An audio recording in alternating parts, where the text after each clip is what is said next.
Pucha, ang lamig. Paglabas ng airport. Ito ang aming hotel room dito sa B&B Hotel Paris Hoisy. Room 143. First floor. B&B Bon Embel Hotel Paris Hoisy. Tigidig. Ano yung cup na ginagawa na yan dyan?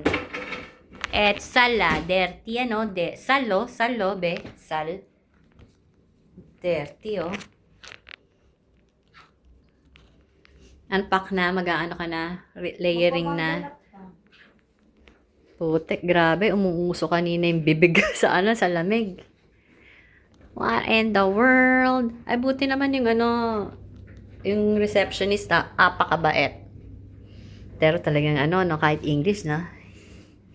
Your room number is 143 and it's on the first floor. Ganun, no? Oo nga. No, may accent din, no? May thick accent. Ito ang labas. Very nice. Parang, lang, Baguio lang. Sa lamig, at saka, ito.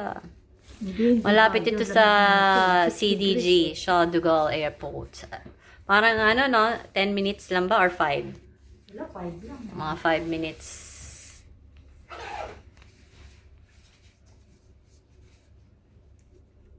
Sister Jeng, sabi mo malapit sa Eiffel Tower ito. Hindi. Sabi ni Francis.